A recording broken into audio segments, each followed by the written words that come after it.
champion. Lucky like we, Studio Galaxy Day for you and me.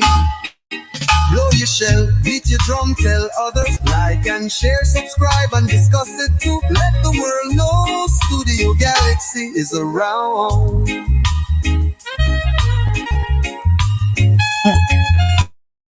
Welcome, brothers. Welcome, sisters. We're back with the second part of our program on Saturday on Studio Galaxy 473 in Confer. Remember, number to call is 536-2558. This section is pure politics. We always welcome you to call and make your contribution. Remember, we provoke discussion. We believe that people have to have discussion on issues. Some discussions are nice and encouraging. They're very beneficial, immediate benefits. Some discussions are hard and cold, and we prefer not to touch them. But we can't kick the ball down the road. We have the writing is on the wall. And this morning, the topic is, are you concerned that our people are getting too hard and too cold, too insensitive? Man is a social being, especially if we want to function in a good society. We need connection, we need cooperation. The well-being of others is very important for us. We cry when we are hurt, even when our fellow men are hurt, shed tears. We feel sad when somebody from Confer get hurt, or if they do well, we react to it. Sometimes we don't even know the person, but they come from the same community. When you're in society and you're noticing that we seem to be getting too insensitive, too hard, too cold, we have to take stock. Obviously, there are different cultures, and culture is a dynamic thing. And yet, culture influences cultures. So we in Grenada will be influenced by the culture of the United States of America. Maybe that's one of our most influential culture, positive and negative. We are influenced by the religion. We are influenced by the Chinese and the Russians and everybody else. They say the world is a small place. So obviously, our culture will be influenced by everything else. But you don't want your people to get too hard and too cool and too insensitive. And I am getting worried. See, I look at the Caribbean, and I believe we have contributed to the upsurge in violence throughout the whole Caribbean. Jamaica was once considered a very peaceful country. Today, Jamaica perhaps lead where violence is concerned. We have police, I don't know what they call it, police district perhaps, stand to be corrected. Police district in Jamaica that is still run under what we might call state of emergency. We have the situation in Trinidad where it seems to be getting worse. Many years ago, you used to hear about the people around the container. A lot of them were Grenadians and Vincies. Well, they're in Trinidad long, so they're not Grenada and Vinci. They're Trinidad yet. At one time, you hear that some of the companies did not want to, they was not employing the men. And after a time, the women that go to work with them was not telling them which village they're from. Because they believe they know which village they're from. They would not employ, they might be acting as an informer for the bandits. We see a growing level of violence in Grenada. And I always ask the question, where are our psychologists? Where are our social scientists? I'm not hearing the voice of our educators. We rampant on social media, rampant. We posting every day. But you cannot find the post of many psychologists or social scientists or humanists. They seem to be taking a backstand. And their contributions is important. Their contributions is important. Because they, more than any other professionals, might understand why we are changing our behavior, why we are getting so insensitive. I ask the question, and sometimes the secular world are diluting the effects of religion and Christianity, some of the Christian social principles. Is in a Christian religion, they say one man, one wife. It's true we have one wife and we have.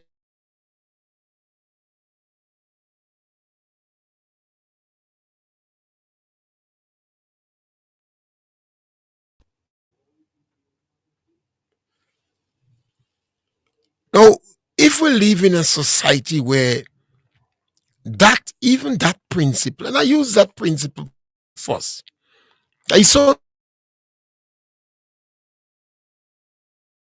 easy to break up and get an ex-woman and replace her with speed.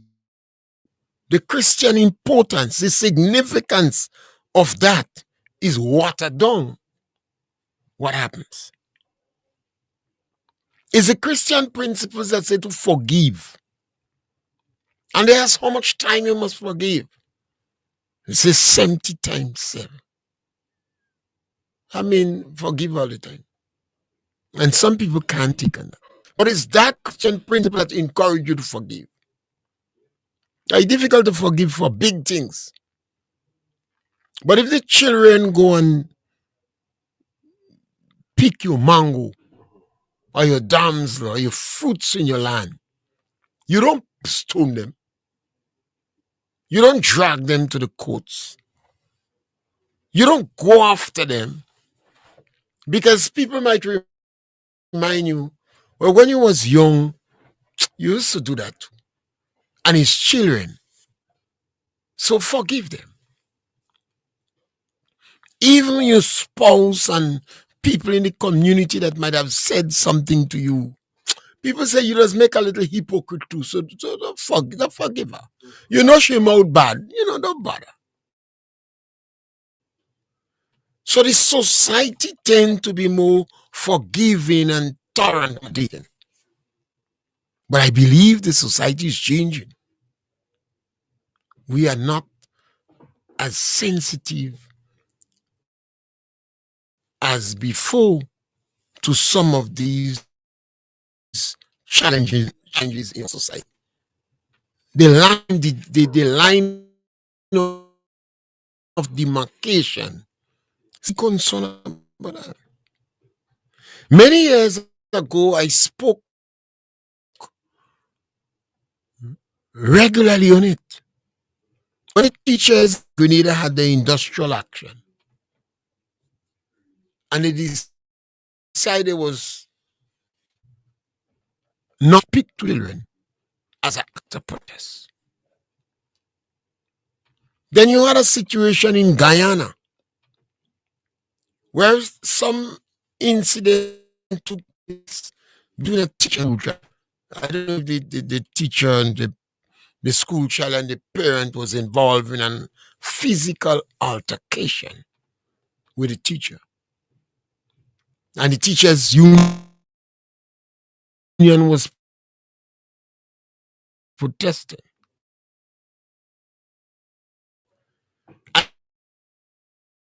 And the government was trying to get that child to another school. They didn't. Union in Trinidad put out a communique where they was encouraging the teachers not to get involved in altercation with students. I spoke about it too because I am of the firm view that 80 and 90% of the altercation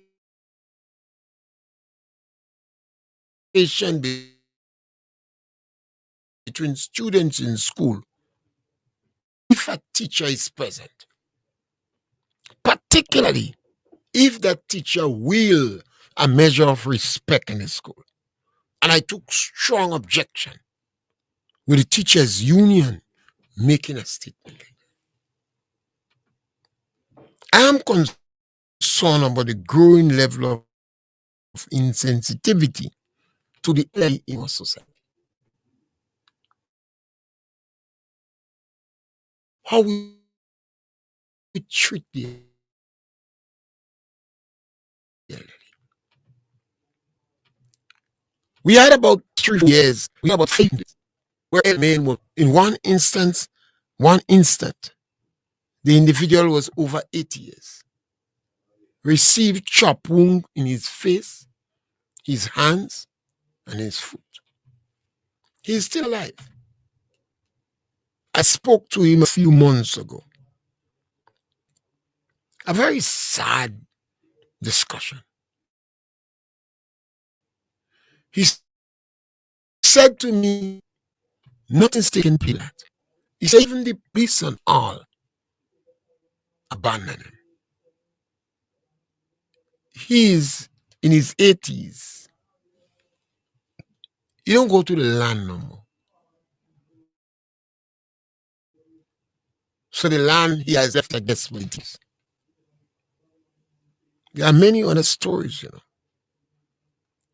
Even in some of the rum shop and the bars, some elderly avoid because the younger one seems to be more disrespectful and hostile to them. And then you would see them gathering in special bars where there are more elderly people. And I take note of these things. I notice even the government and the institutions in our country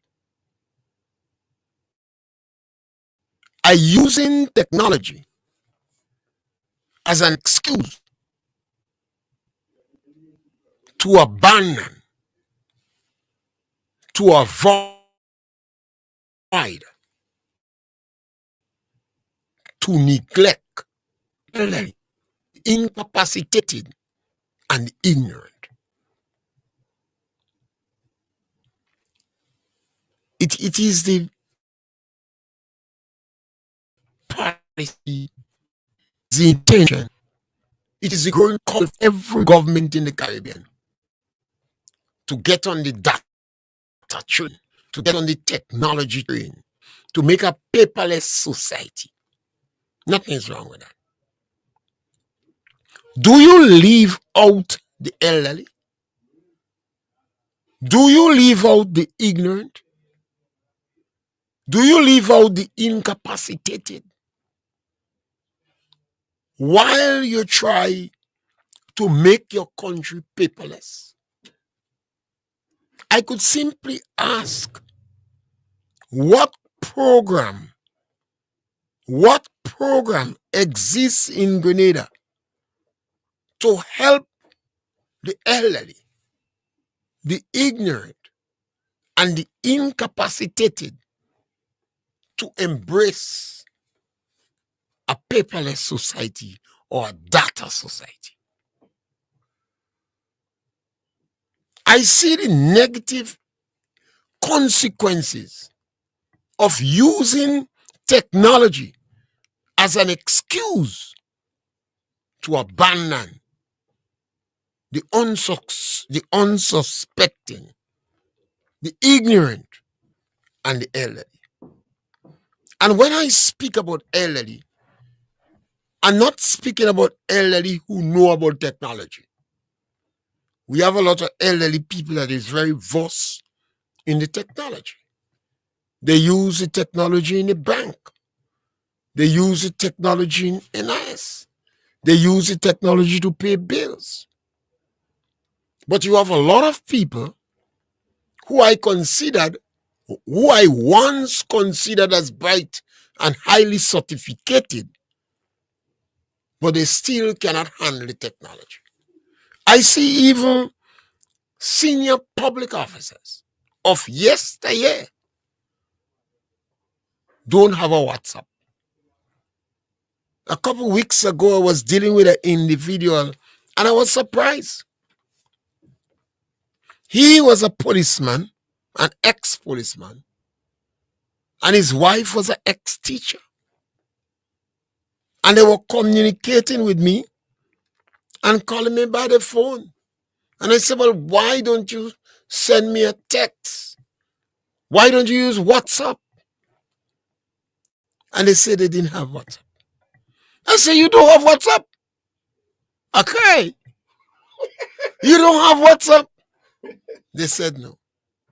But I had some very expensive phone. But they did not have WhatsApp on the phone. So they're calling you straight. And I said, well, you could use WhatsApp free. So I promise to put WhatsApp on the phone for them. You promise? Yeah. Only to realize that I didn't even know how to put WhatsApp on the phone. Okay. I'm using WhatsApp years now. Well, you don't know how to put it in. But I didn't know how to put it. So while talking to them, I call a young girl, maybe about 13, 14 years. I said, come, child, come. And she watched me as if I calling a child. Come here. I said, what form you in? Form 1? She said, me said in Form 3. Not bright enough. Yeah, so that means she big. Yes, she bright enough. I said, well, if you're in Form 3, we don't know how to put WhatsApp on the phone. And she watching me as if it's Christopher Columbus had come back. She said, you don't know how to do that? I said, not me alone. Them don't know too. So she put the WhatsApp on the two individuals' phone. An ex-police and an ex-teacher. But when she take mine, I said, I have WhatsApp already. I just don't know how to put it. But I've been using it. And send them some text and she showed them how to take a picture with the phone. And she spent about half an hour with us. And they spoke to us so nice. One of them want to give her money, say not get no money. We must encourage her to help the elderly without money. But that's straight from you, man. Now, how we consult? There's a race to embrace the technology. And nothing is wrong with that. I don't think there is a in the speed that they are going to embrace the technology while they leave the majority of people stranded. I'm not speaking people that don't. An ex-policeman and an ex-teacher did not have WhatsApp on the phone. They didn't know how to use it. And I, who encouraged them to get with the technology, did not know how to put it. You see, when you have a lot of children around you, you just call them, come and put that for me. And they better come in, otherwise no money for your phone. Because sometimes you use your financial strength. But we have to be careful in this society. We could do better. If we are racing to embrace technology, how comfortable are we to leave so much people behind? Some of the elderly, the incapacitated, the unsuspecting, and the ignorant. And when I speak, I like to dare, I like to dare people to take me on. So I'm going to go to a powerful institution now, the NIS, the National Insurance Scheme. I believe that they have about 5 members on the board. I don't know. 5, I believe. 2 persons on the board are selected by the trade union. 2 persons. Because workers is major stakeholder, the major stakeholder, or perhaps the major stakeholder in the national insurance scheme. But you know, the NIS is also using technology as an excuse to abandon, to leave people, to siphon people money under false pretense. If I could have taken if NIS was one man and I could have taken him to court, I would have bring him to judge 1,000 years. And she don't like man. Should have given him about 90 years in prison. The NIS is deliberately collecting people money. And these people would never benefit from NIS. That is a crime. That is a criminal act. This is what caused society to break down. Imagine an individual paid NIS all his life, or people paying NIS, and he worked for more than 10 years. And I think it's when by the time you work 10 years, you qualify under NIS. But he don't have a number. He never take out an ID card. And when he reach the age of retirement, he has no money to get from NIS. But NIS collected his money for 10 years. What that individual should do.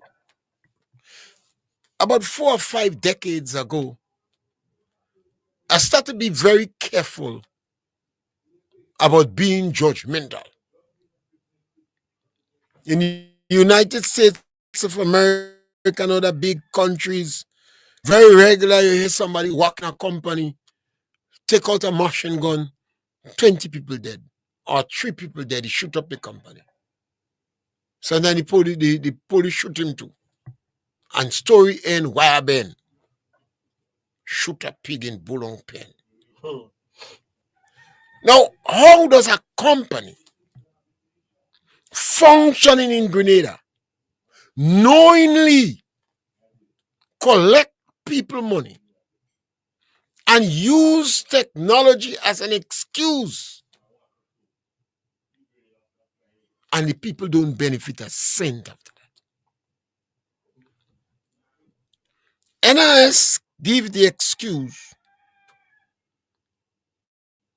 that they can't find the person. An employer is paying for that person, but that person may be incapacitated, may be ignorant, unsuspecting, or chupul. Chupul. So they're not going and take out no NIS card, or the NIS card they take out, they lose it, or promising to go and take out one. And NIS would not give them a temporary number. Now, NIS is a lot of bright people.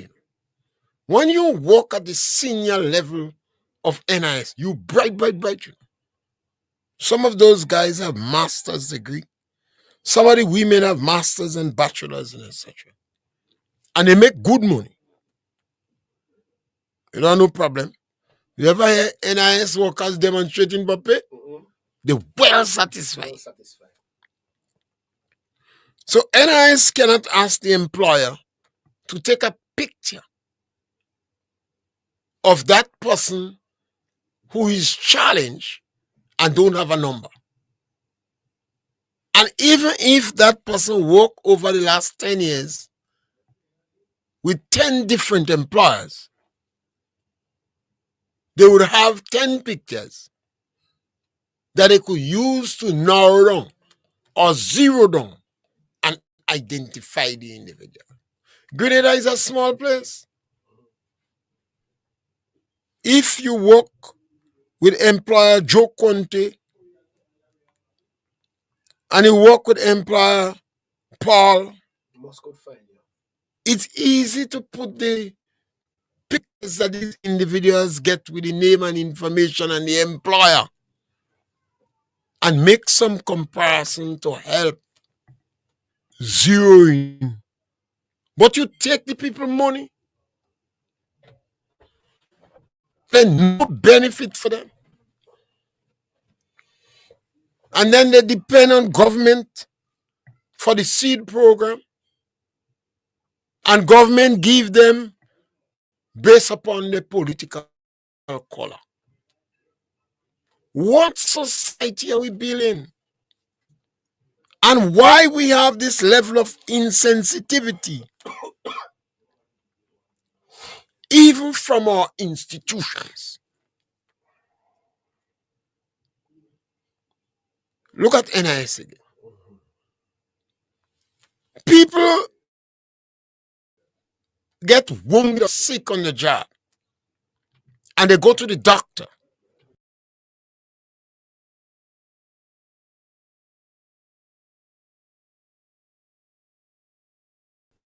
But some of the doctors do bright on technology. They have time. The main aim of the private doctor is to see as much people as possible in the shortest space of time.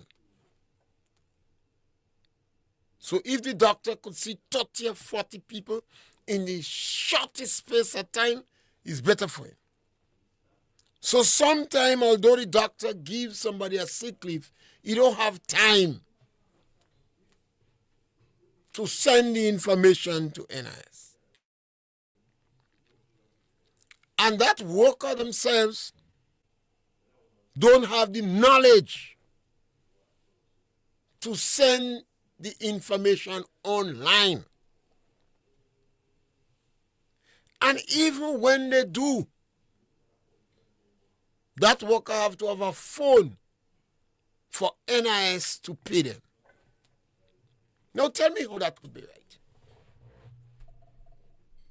How these things could be right? It can't be legally right.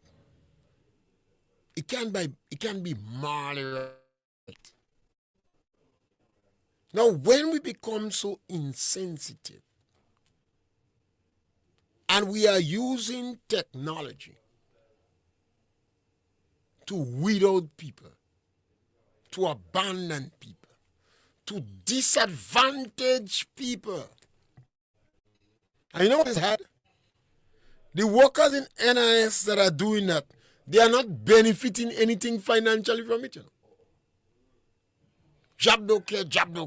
They just don't care.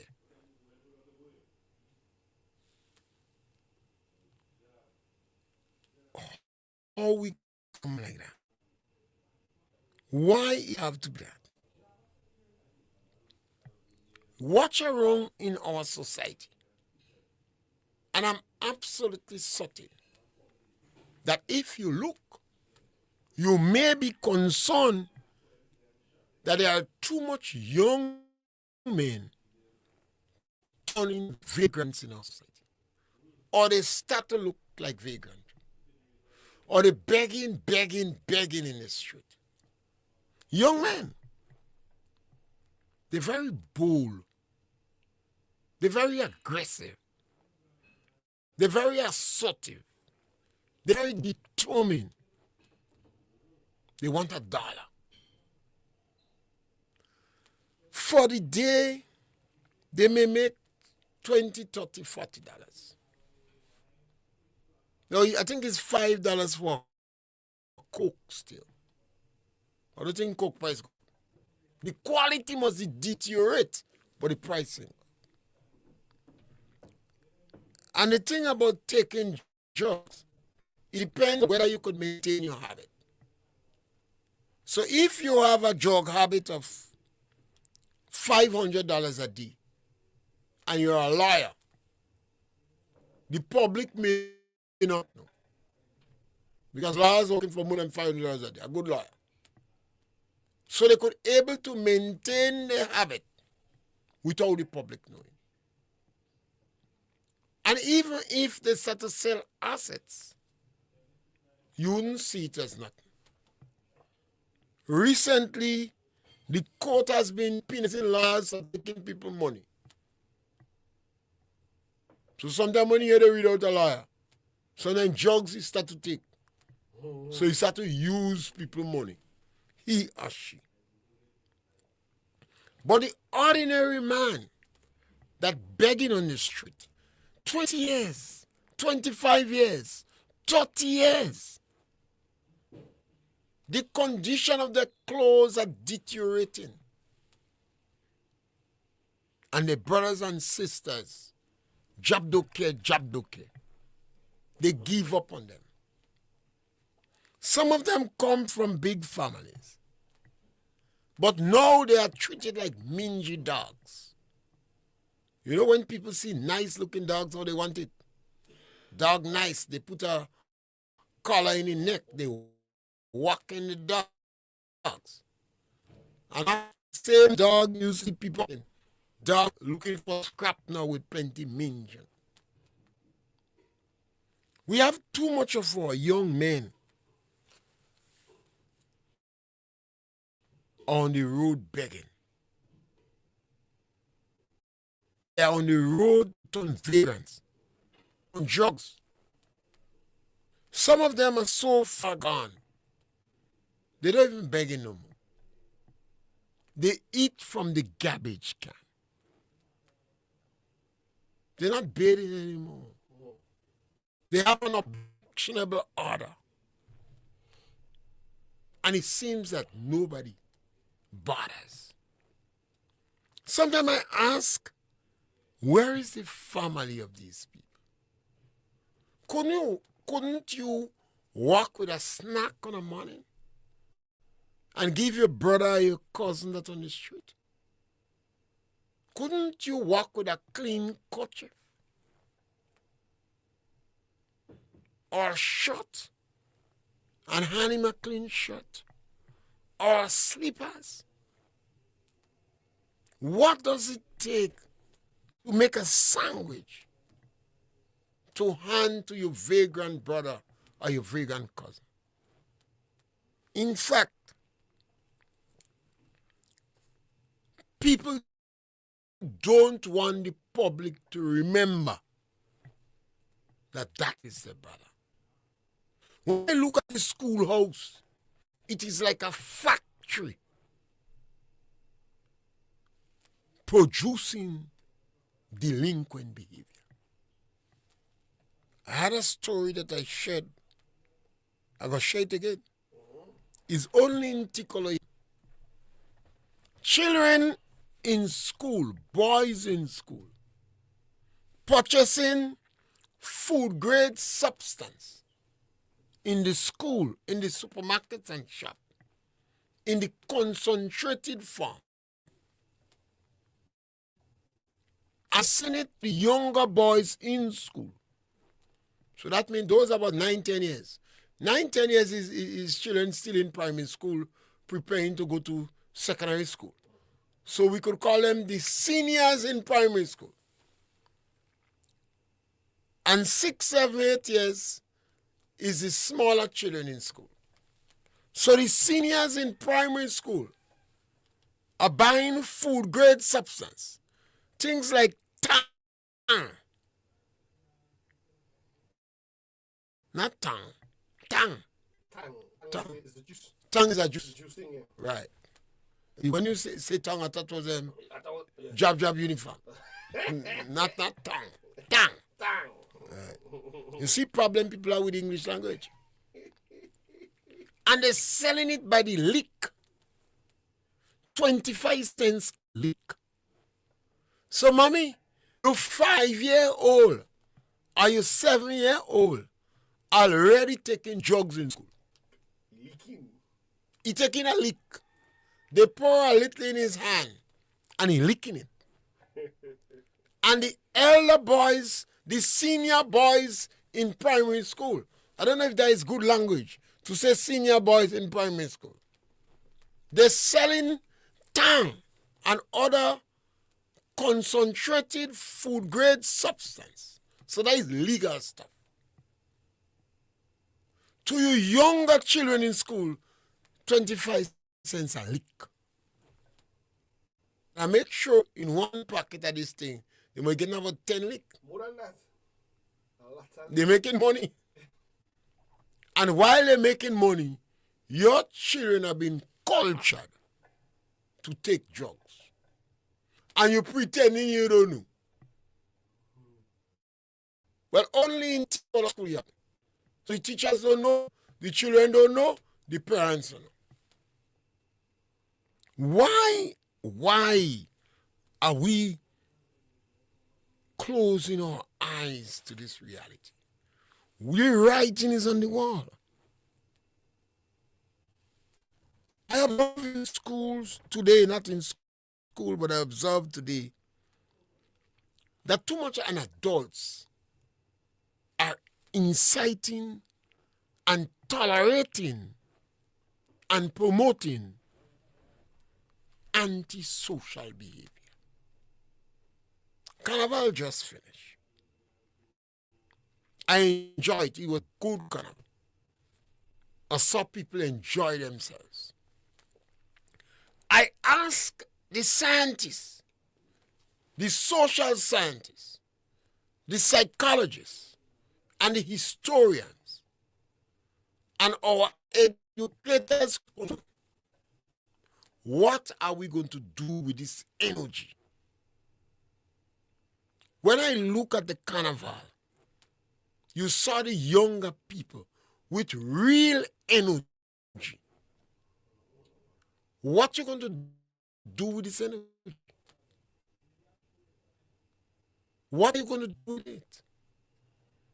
If we do not redirect energy in a very positive manner, we could end up with more social decadence and violence. The writing is on the wall. Where are groups? I don't see no groups. Very few functional groups we have in our society. In yesteryear, you had the Boy Scout, you had the Girl Guides.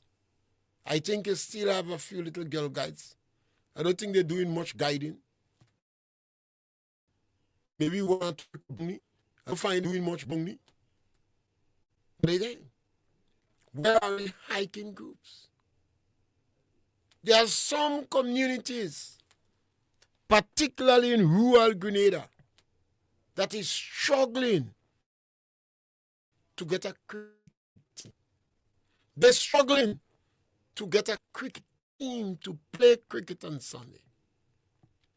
You ask, Well, these communities had very strong cricket team. They say we can't get people to play. Are we concerned? Are we worried? We have to be careful. You have heard me on many times take a lot of issue with the National Democratic Congress. And some of my friends, I don't know if they're my friends still, we used to have a lot of good communication. These days they're very busy, I can't see them. But I've accused the government of being grossly insensitive. Now let me see. The government didn't cause violence. Violence exists in the country. But if you have a government that is grossly insensitive, then that insensitivity could take off, could grow. Because it practically becomes policy of the government. I'm going to point out some areas where I believe the government need to take stock and look at the level of insensitivity in the country. And they must do everything within their power not to act as a catalyst for that level of insensitivity to grow. It is the first time in the history of Grenada. I think it is reasonable to consider the government of Grenada as grossly insensitive. I ain't talking wrong. And when you go back to all the governments, from Gary in the 70s and 60s, to Keith Mitchell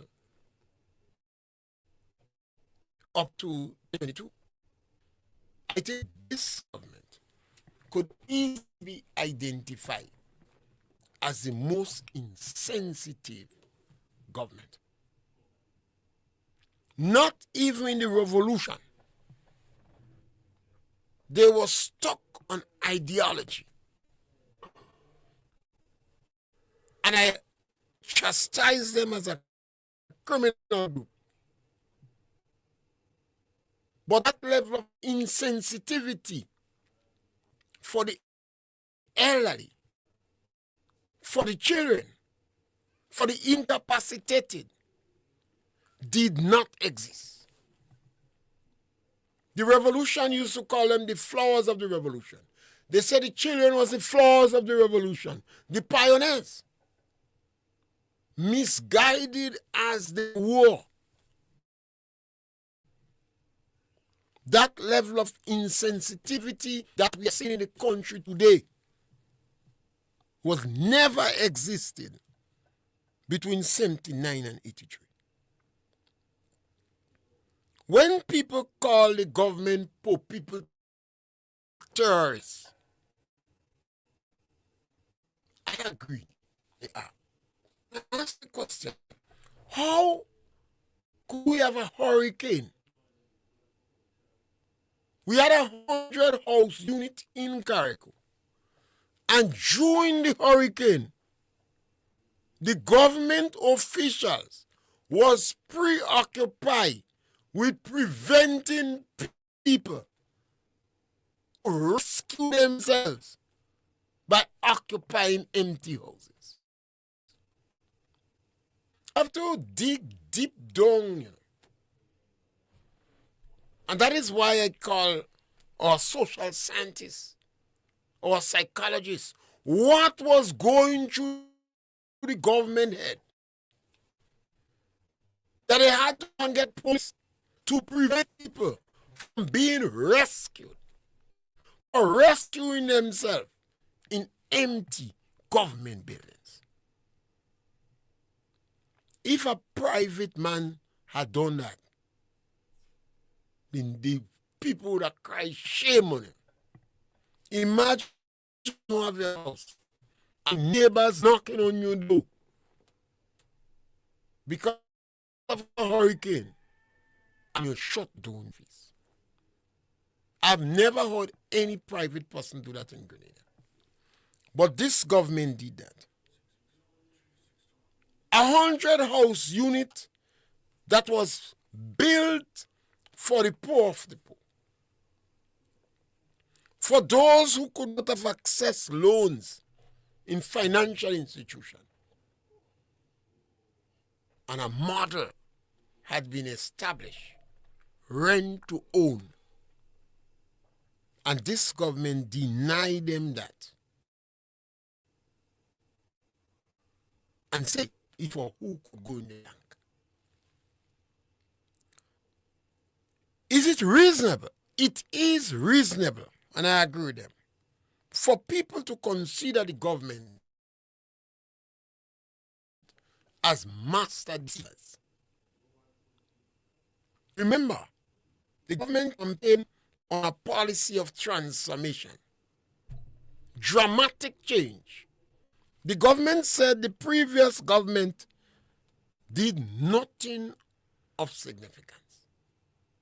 So whatever was done, people believe that this government would be so dramatic that whatever was done in the past would look as nothing. And then the Prime Minister said, we campaign on a policy of transformation, but it is not so much transformation. It is more restorative justice. You have to be a master deceiver.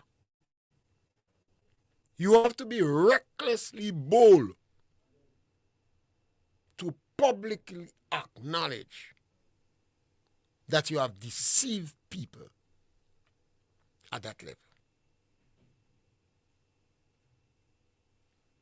This government is a promoter of social class.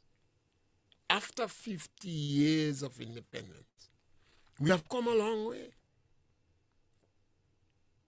Where we try to say one people ever conscious of God.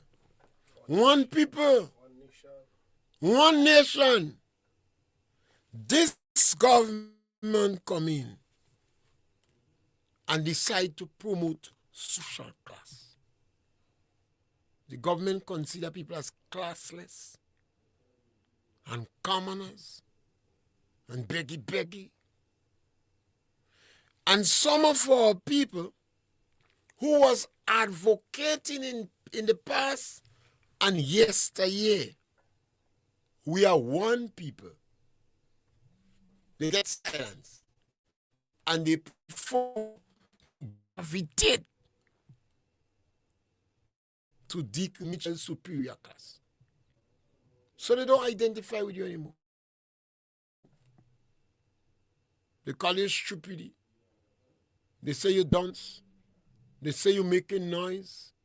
And they become very, very quiet. Because they convince themselves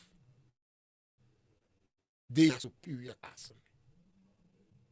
If individuals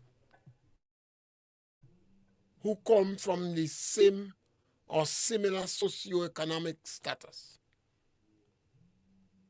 parents poor like church mice, went to the same school, children of peasants, walked barefooted, share feet.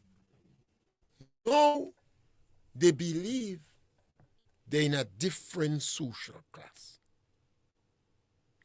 We accuse the government, and I believe it is reasonable. I've advanced a number of reasons why I am convinced that the government contributed to the upsurge in violence. Why? The government doesn't know the magnitude of the action. Why should a government ministers contribute to the upsurge in violence? We are a poor country. People are encouraged to invest rather than spend money. When you have your money invested, you have heard on many occasions we are encouraging people, save $1. Be generous with $1. Invest $3 out of every $10 you have. Because one of the faults our people have, we are not investing. We are not making money work for us. So although we work hard all our life, when we retire from government work or job, we become the new poor on the block. When I speak, I dare you, so you could challenge me. Most of the public officers, even senior officers, when they retire from government, they become the new poor on the block. They're broken. They cannot continue with lifestyle that they had. Their expenses didn't decrease. It might have increased. But the income decreased. Because the pension less than the pay. And they become the new poor on the block. Because over the years, they have not invested money. And I'll give you an example. If you were a senior public officer in yesteryear, you would have made an average salary of $3,000 a month. And if you multiplied $3,000 a month by 12, and then you multiplied by 40 years, it would have been under 1.5 million. And if you take out 25% of that, and you say, that is what I save. I never used to wear gold chain. I never used to go and travel much. I didn't have much woman or plenty man. So I've been conservative with my life. You might have a house and a car. And that is if you didn't make bad children. Or your children did well in university. And you didn't have to pay for your children to go to university. And you have to pray you don't have major medical health. You are a new poor on the block. Now we have a government that travel in a very extravagant way, that live in gala lifestyle. Now, what example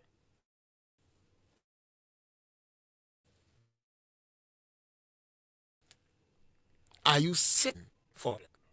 What example are you setting for the younger people in our country?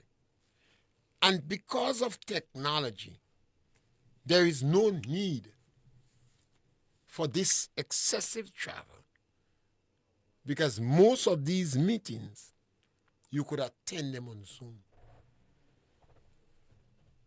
The Prime Minister is the worst example of that. He has, many would argue, with a fair measure of correctness, that the Prime Minister spends more time outside of the country than inside. It means that the workers in the government ministry would see him as very unproductive. And they're going to say, if the priest could play, who is me? That is some of the language and expression used by government workers. If the priest could play, who is me? Because the Prime Minister is not on the job for no genuine reasons. Some of his traveling doesn't make sense. He do not give account to anybody. So the workers' public service going to say are not accounting to. The supervisors would have to force them to report an account. And the supervisors traveling to. So you end up with low productivity in an environment that is already suffering from low productivity. What is wrong with our people? Where are our social scientists? Where are our psychologists? If you don't speak, who you expect to speak? Your voice and weight, based upon your certification and your professionalism and public expectation of you. When these leaders collapse, when people lose confidence in you because they think you corrupt, because they think you unproductive, because they believe you're not giving account of anything, you would not able to discipline them. They say you don't work in as what who you could come and tell to work. You don't work in as what who you could come and tell about productivity, you don't productive. You find a system that collapses. You make Haiti system collapse from within. Where are our social scientists? Where are our psychologists? What happened to the tongues of our historian?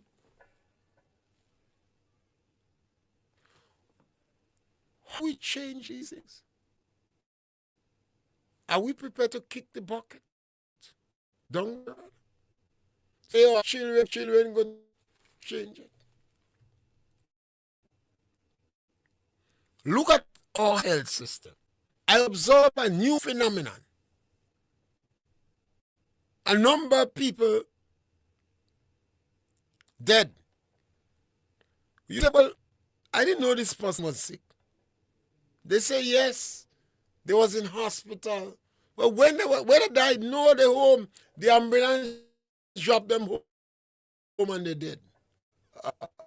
It is like the hospital watch these people and they say they go dead, so they say, take them out in the hospital. Say the man, they send him up. They say he got dead, so they send him up. What's about dying with dignity? You see, a lot of things happening in our society. The Mother Teresa order that used to have that home somewhere down in St. David's a Crucial away. The home closed down, they say. They have money. Gradient stop donate to these cause. These people used to donate, but they stop give. The secular world has made a lot of Christians saltless. They're no longer very generous. So the home closed down. And they was always concerned about people dying with dignity. That is what happened to your country. When you have systematic coldness, hard, insensitive. Look at the use of animals in our carnival. Many years ago, people spoke against the use of animals in carnival. Because even if we kill animals for food, we say the animal must not suffer. If you observe your son torturing a fowl, the public is going to say, that is a little criminal you're making. You don't see how he touch her in the fall? You don't see how he beating up the dog? This is a criminal since he used to beat up dog. Now, how do we explain the use of the animals in Carnival? Some of the animals seem to drunk too, you know. I don't believe it was water they giving them. All the fowl, It's not in the honor, It's not in the the oil all over their body. How do we explain this thing? Why so many people is silent? And that is why I am concerned, and I'm asking, are you concerned about the growing level of insensitivity in our country? We are becoming too hard, too cold, and too insensitive. All we do is put discussion.